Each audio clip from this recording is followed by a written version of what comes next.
Hello friends, नमस्कार। मैं राकेश कुमावत स्वागत करता हूं आपका आपके सबसे पसंदीदा लोकप्रिय एजुकेशन चैनल आर के बायोलॉजी क्लासेज सीखकर में, जहां अपन चर्चा कर रहे थे रेड साइंस फिजिक्स का टॉपिक था लाइट यानी कि प्रकाश।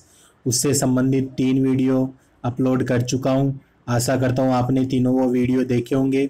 तो आज उसी से आगे अपन क्या बात करेंगे कि जिन 3 वीडियो में अपन ने जो भी प्रकाश से संबंधित पढ़ा था उनसे संबंधित सभी महत्वपूर्ण प्रश्न आपके लिए लेकर आया हूं। तो उन क्वेश्चनों के ऊपर आज अपन चर्चा करने वाले हैं फ्रेंड्स। तो इस वीडियो में अपन लगभग 50 क्वेश्चनों के ऊपर चर्चा करेंगे। तो आप कमेंट्स में ज़रूर बताना कि आपके कितने क्वेश्चन सही होते हैं। तो चलो वीडियो चालू करते हैं। वीडियो को लाइक कर दीजिए और जो चैनल पर पहली बार आए हुए चैनल को सब्सक्राइब ज़रूर कर लीजिए। तो देखिए आज का फर्स्ट क्वेश्चन, जब प्रकाश आंख में प्रवेश करता है तो कॉर्निया की बाहरी सतह पर होने वाली परिघटना क्या कहलाती है? तो जब प्रकाश आंख में प्रवेश करेगा तो कॉर्निया की बाहर घटना कौन सी होगी? ऑप्शन परावर्तन, अपवर्तन, व्यतिकरण या वर्ण विक्षेपण। तो वहाँ क्रिया कौन सी होती है? अपवर्तन की क्रिया होती है। ब ऑप्शन सही है। फिर देखिए अगला क्वेश्चन, दर्पण में प्रतिबिंब का दिखाई देना क्या कहलाता है? प्रकाश का क्या कहलाता है? व्यतिकरण, परावर्तन, अपवर्तन या वर्ण विक्षेपण। तो इसे कहते हैं परावर्तन के नाम से जानते हैं। बी ऑप्शन सही है। अगला क्वेश्चन देखिए, टॉर्च में प्रयोग किया जाता है तो टॉर्च में अवतल दर्पण, उत्तल दर्पण, समतल दर्पण या बेलनाकार दर्पण। टॉर्च में प्रयोग किया जाता है हमेशा अवतल दर्पण। ए ऑप्शन सही है। नेक्स्ट क्वेश्चन देखिए, निकट दृष्टि दोष से ग्रसित व्यक्ति के लिए किस प्रकार का लेंस काम में लिया जाता है? तो निकट दृष्टि दोष के लिए मैंने पिछले वाले वीडियो में बताया था कि अपन कंफ्यूज हो जाते हैं, एक तो निकट दृष्टि दोष और एक दूर दृष्टि दोष। तो निकट और दूर में अगर देखें तो निकट 3 वर्ड का और दूर क्या है 2 वर्ड का है। उसी प्रकार से लेंस 2 आते हैं, एक तो अपन देखते हैं अवतल और एक क्या आता है उत्तल। अवतल 4 वर्ड का और उत्तल 3 का। तो हमेशा इनके उत्तर को देखने के लिए अपने को क्या करना है, बड़े के साथ बड़ा यानी निकट के साथ तो अवतल और दूर के साथ क्या हो जाएगा, छोटे के साथ छोटा यानी उत्तल हो जाएगा। इस प्रकार आप याद रख सकते हो। तो निकट दृष्टि दोष के लिए कौन सा होगा? अवतल यानी फर्स्ट ऑप्शन सही है। अगला क्वेश्चन देखिए, जब प्रकाश एक माध्यम से दूसरे माध्यम में प्रवेश करता है तो प्रकाश किरण के मुड़ने की प्रक्रिया को क्या कहते हैं? व्यतिकरण, परावर्तन, अपवर्तन या प्रकीर्णन। तो उसे कहा जाता है अपवर्तन। सी ऑप्शन सही होगा। अगला क्वेश्चन देखिए, उत्तल दर्पण द्वारा किसी वस्तु का बना प्रतिबिंब कैसा होता है? तो फ्रेंड्स देखिए, उत्तल दर्पण द्वारा प्रतिबिंब पूछ रहे हैं तो उत्तल दर्पण द्वारा जो प्रतिबिंब बनता है वो आभासी होता है, वस्तु से कैसा होता है? छोटा होता है, यानी डी ऑप्शन सही होगा। अगला क्वेश्चन देखिए, हीरे के चमकने का प्रमुख कारण क्या होता है? परावर्तन, विवर्तन, पूर्ण आंतरिक परावर्तन या विसरण। तो हीरा जो चमकता है उसका कारण माना गया है पूर्ण आंतरिक परावर्तन, यानी स ऑप्शन सही है। आगे क्वेश्चन देखिए, जब हम समतल दर्पण में देखते हैं तो हमें अपने चेहरे का प्रतिबिंब दिखाई देता है, इसका क्या कारण होता है? तो वह किस कारण से दिखाई देता है अपने को? वह परावर्तन के कारण दिखाई देता है। द ऑप्शन सही होगा। अगला क्वेश्चन देखिए, किस रंग के प्रकाश की चाल कांच में न्यूनतम होती है? लाल, बैंगनी, हरा और नारंगी। तो इनमें से अपन कहेंगे जो बैंगनी रंग होता है उसकी चाल जो होती है वह कांच में न्यूनतम होती है। अगला क्वेश्चन देखिए, तरंग दैर्घ्य वेवलेंथ का एसआई मात्रक क्या होता है? मीटर पर सेकंड, हर्ट्ज, मीटर पर सेकंड स्क्वायर या मीटर। तो इनमें से अपन देखेंगे तो सही ऑप्शन होगा अपना मीटर। डी ऑप्शन सही है। अगला जो क्वेश्चन है वह देखिए, किस रंग के प्रकाश का तरंग दैर्घ्य अधिक होता है? लाल, हरे, नीले या सफ़ेद का। तो अपने को ये पता है, सबको वीडियो में पढ़ा है अच्छी तरह से, लाल रंग का जो प्रकाश होता है उसका तरंग दैर्घ्य सर्वाधिक होता है। फिर अगला क्वेश्चन देखिए, प्रकाश का उसके घटकों में विभाजन होना क्या कहलाता है? परावर्तन, अपवर्तन, वर्ण विक्षेपण या विवर्तन। तो प्रकाश का उसके घटकों में विभाजन होना कहलाता है फ्रेंड्स वर्ण विक्षेपण। सी ऑप्शन सही होगा। अगला क्वेश्चन देखिए, फिर निम्नलिखित में से कौन एक आभासी प्रतिबिंब बनाता है जो हमेशा बिंब से छोटा होता है? तो यह बनाने का कार्य करता है एक अवतल लेंस करता है। सी ऑप्शन अपना सही होगा। अगला क्वेश्चन देखिए, फिर नेत्र लेंस पर एक अपारदर्शी झिल्ली बन गई है जो कि दृष्टि पर प्रतिकूल प्रभाव डालती है, तो इस नेत्र दोष को क्या कहते हैं? ऑप्शन जरा दृष्टि दोष, दृष्टि वैषम्य, मोतियाबिंद या निकट दृष्टि दोष। तो इसे अपन क्या कहते हैं? मोतियाबिंद के नाम से जानते हैं। और इसका उपचार क्या होता है? ऑपरेशन या शल्य चिकित्सा के द्वारा इसका उपचार होता है।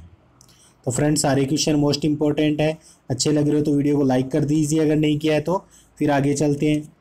तो देखिए, निम्नलिखित में से प्रकाश की कौन सी विशेषता पेरिस्कोप को बनाने के काम में आती है? पेरिस्कोप क्या होता है? एक प्रकाश यंत्र माना जाता है। तो पेरिस्कोप बनाने में काम में ली जाती है परावर्तन, वर्ण विक्षेपण, ध्रुवण या अपवर्तन। तो इसमें काम में लेते हैं परावर्तन। ए ऑप्शन सही होगा। आगे देखिए अगला क्वेश्चन, निम्न में से कौन सा रंग प्रिज्म से गुजरने पर सबसे ज़्यादा विचलित होता है? तो वह होता है बैंगनी रंग। डी ऑप्शन सही है। आगे देखिए फिर, एक 15 सेंटीमीटर फोकस दूरी के अवतल लेंस के सम्मुख बिंब अनंत पर रखा गया है, तो आभासी प्रतिबिंब की लेंस से दूरी कितनी होगी? काफ़ी इंपॉर्टेंट क्वेश्चन यहाँ पर पूछा है कि एक 15 सेंटीमीटर फोकस दूरी का अवतल लेंस है, सम्मुख बिंब अनंत पर रखा गया, तो आभासी प्रतिबिंब की लेंस से दूरी वही होगी जितनी फोकस दूरी, तो 15 सेंटीमीटर ये होगी। यानी कि बी ऑप्शन क्या होगा? इसका करेक्ट होगा। फिर आगे देखिए, इंद्रधनुष जो होता है पानी की छोटी छोटी बूंदों के द्वारा सूर्य की रोशनी से बनता है। रोशनी के कारण, यानी किसके कारण बनता है? वर्ण विक्षेपण, परावर्तन, ध्रुवण या व्यतिकरण। तो इनमें से अपन देखेंगे सही ऑप्शन क्या होगा अपना? वर्ण विक्षेपण। उसके कारण से अपन मानते हैं कि इंद्रधनुष से बनता है। अगला क्वेश्चन देखिए, अगर आप एक समतल दर्पण के सामने अपने बाएं कान को दाएं हाथ से छुएंगे तो दर्पण में ऐसा दिखेगा। तो दर्पण में उल्टा अपने को प्रतीत होगा। समतल दर्पण के सामने अपन क्या कर रहे हैं? बाएं कान को दाएं हाथ से छू रहे हैं, तो वहां पर अपने को दिखेगा कि दाएं कान को बाएं हाथ ने छुआ। डी ऑप्शन सही होगा। फिर अगला क्वेश्चन देखिए, लेंस की क्षमता का मात्रक क्या होता है? डायप्टर, हॉर्स पावर, मीटर और वॉट। तो लेंस की जो क्षमता होती है उसका मात्रक अपन मानते हैं फ्रेंड्स, डायप्टर को मानते हैं। फर्स्ट ऑप्शन इसके अंदर सही है। अगला क्वेश्चन देखिए फिर, जब हम समतल दर्पण में देखते हैं तो हमें अपने चेहरे का प्रतिबिंब दिखाई देता है, इसका कारण क्या होता है? तो इसका कारण मानते हैं परावर्तन के कारण अपने को दिखाई देता है। फिर किस रंग के प्रकाश की चाल कांच में न्यूनतम होती है? लाल, बैंगनी, हरा और नारंगी। तो इनमें से अपन मानेंगे कि जो बैंगनी रंग है उसकी जो चाल होती है कांच में न्यूनतम होती है। आगे देखिए फिर, प्रकाश की एक किरण परावर्ती समतल सतह पर सतह के साथ 56 डिग्री के कोण पर आपतित हो रही है, तो परावर्तन कोण का मान कितना होगा? तो 56 डिग्री कोण पर आपतित हो रही है, तो यहाँ पर परावर्तन कोण का मान अपन देख लेंगे। 90 माइनस 56 बराबर कितना आ रहा है? 34। तो यहाँ पर सही ऑप्शन क्या होगा? अपना 34 डिग्री होगा। तो अगला क्वेश्चन देखिए फिर, एक प्रिज्म में निम्नलिखित में से कौन सा रंग सबसे अधिक विचलित होता है? पीला, नीला, हरा या नारंगी। तो सबसे अधिक जो विचलन होता है वह नीले रंग का होता है। बी ऑप्शन सही होगा। अगला क्वेश्चन देखिए, एक उत्तल लेंस को आवर्धक लेंस के रूप में उपयोग करने के लिए वस्तु को कहाँ रखा जाता है? तो उत्तल लेंस को अगर आवर्धक के शीशे या लेंस के रूप में अपन काम में ले रहे हैं तो वस्तु को अपन रखेंगे लेंस के नज़दीक में, यानी बी ऑप्शन सही होगा। फिर आगे देखिए, एक व्यक्ति की लंबाई 6 फीट है, उसे अपना पूरा प्रतिबिंब दर्पण में देखने के लिए दर्पण की न्यूनतम ऊंचाई कितनी होनी चाहिए? देखिए, अच्छी तरह से बताया था जब वीडियो पढ़ा था। कोई भी व्यक्ति होता है उसको अगर अपना पूरा प्रतिबिंब देखना है तो शरीर की जितनी लंबाई है उसका आधा अपने को क्या लेना पड़ेगा? प्रतिबिंब वहाँ पर लेना पड़ेगा। तो 6 फीट अगर लंबाई है तो 3 फीट का वह लेना पड़ेगा उसे दर्पण, यानी डी ऑप्शन क्या होगा? इसका सही होगा। अगला क्वेश्चन देखिए, परावर्तन का नियम आपतन कोण परावर्तन कोण के बराबर होता है कि आपतन कोण परावर्तन कोण के बराबर होता है। प्रकाश की एक किरण के परावर्तन के लिए सही क्या है? सही बताना है। तो केवल समतल सतह के लिए, केवल अवतल सतह के लिए और केवल उत्तल सतह के लिए। तो ये तो अपन कहेंगे सभी सही है, तो ये सभी सही होगा।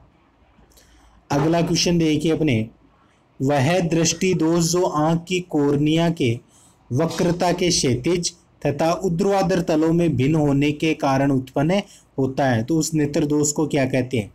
दीर्घ दृष्टि दोष यानी दूरदृष्टि दोष, निकट दृष्टि दोष, जरा दृष्टि दोष या एस्टिग्मेटिज्म।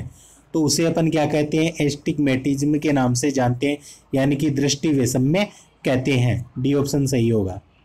अगला क्वेश्चन देखिए फिर, जब हरी पत्ती पर प्रकाश आपतित होता है तो क्या होता है? जब हरी पत्ती पर सफेद प्रकाश से आपतित होता है तो क्या होता है? तो अपन कहते हैं कि इसके अंदर पन्ने पढ़ा है कि जब व्हाइट प्रकाश गिरता है, हरा कलर को क्या कर देता है? परावर्तित कर देता है, जिसके कारण से वह हरा अपने पत्तियों का रंग दिखाई देता है। तो इसमें क्या होगा?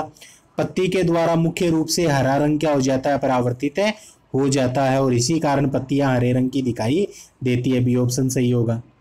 अगला क्वेश्चन देखिए, प्रकाश की एक किरण एक अवतल दर्पण पर इसकी मुख्य अक्ष के समांतर आपतित की जाती है, तो परावर्तन के पश्चात क्या होगा? तो परावर्तन के पश्चात यह मुख्य फोकस से गुजरेगी। डी ऑप्शन सही होगा। प्रकाश का वेग अधिकतम किसमें होता है? प्रकाश का जो वेग होता है वह अधिकतम किसमें होता है? तो प्रकाश का वेग पानी, वायु, निर्वात या कांच, तो इनमें से अपन मानते हैं निर्वात में क्या होता है? प्रकाश का वेग अधिकतम होता है। नेक्स्ट क्वेश्चन देखिए फिर, वर्णांधता को किस लेंस से दूर किया जा सकता है? वर्णांधता को दूर करने के लिए उत्तल लेंस, बेलनाकार लेंस या इनमें से कोई नहीं। तो वर्णांधता को दूर करने के लिए अपन कहते हैं, वर्णांधता जो होती है वह लेंस से संबंधित बीमारी नहीं होती है, उसमें तो व्यक्ति को लाल व हरा देखने में थोड़ी सी प्रॉब्लम आती है, तो ना तो उत्तल लेंस काम आएगा, ना उत्तल ना बेलनाकार, इनमें से कोई नहीं होगा।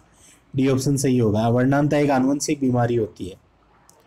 फिर आगे देखिए, निकट दृष्टि दोष दूर करने के लिए निम्नलिखित में से कौन सा लेंस? तो निकट दृष्टि दोष के लिए अपन काम में कौन सा लेते हैं? यहाँ पर देखिए, अब अवतल और उत्तल लिखे हुए नहीं है, अपने को नतोदर, उन्नतोदर, वर्तुलाकार या इंग्लिश वर्ड लिखे हुए हैं। तो अपने को पता है कि अवतल जो होता है उसे इंग्लिश में क्या कहते हैं? कॉनकेव कहते हैं। तो ए ऑप्शन अपना सही हो जाएगा, नतोदर। अगला क्वेश्चन, इंद्रधनुष में किस रंग का विक्षेपण अधिक होता है? पीला, बैंगनी, लाल और नीला। तो इंद्रधनुष में अपन देखते हैं कि जो बैंगनी रंग होता है ना, उसका विक्षेपण क्या होता है? अधिक होता है। तो अपन कहेंगे बी ऑप्शन क्या है? सही है। अगला क्वेश्चन देखिए फिर, मानव आंख की रेटिना पर कैसा प्रतिबिंब बनता है? वास्तविक उल्टा, वास्तविक सीधा, आभासी उल्टा या आभासी व सीधा। तो मानव आंख की रेटिना पर जो प्रतिबिंब बनता है वह बनता है वास्तविक तथा उल्टा बनता है। ए ऑप्शन सही होगा। आगे देखिए, दूर की वस्तुओं के निरीक्षण के लिए किस प्रकाशिक यंत्र का उपयोग किया जाता है? तो सरल सूक्ष्मदर्शी, संयुक्त सूक्ष्मदर्शी, दूरदर्शी या इलेक्ट्रॉन माइक्रोस्कोप। तो इसके लिए अपन काम में लेते हैं दूरदर्शी। सी ऑप्शन अपना सही है। आगे देखिए फिर, जब कोई वस्तु दो समानांतर समतल दर्पणों के बीच रखी जाती है तो बने हुए प्रतिबिंब की संख्या क्या होगी? 1, 2, 6 या अनंत। कोई वस्तु है, दो समानांतर समतल दर्पणों के बीच रखी जा रही है, तो बने हुए प्रतिबिंबों की संख्या, अगर पिछला वीडियो आपको याद आ रहा है तो उसमें मैंने बताया था कि इस स्थिति में कितने प्रतिबिंब बनेंगे? तो वह बनेंगे अनंत प्रतिबिंब वहाँ पर बनते हैं। अगर यहाँ पर कोण का मान दे देते कि दर्पण इतने कोण पर झुके हुए हैं, तो अपन क्या कर देंगे? 360 में उसे डिग्री कोण का भाग देकर -1 कर देंगे तो वह संख्या आ जाती।